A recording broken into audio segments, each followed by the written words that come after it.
All right.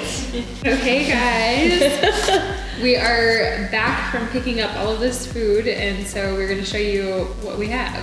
I call them my powwow spoils. Okay, we've got grape tomatoes. And these actually look amazing. Can't believe these would have been taken to the landfill.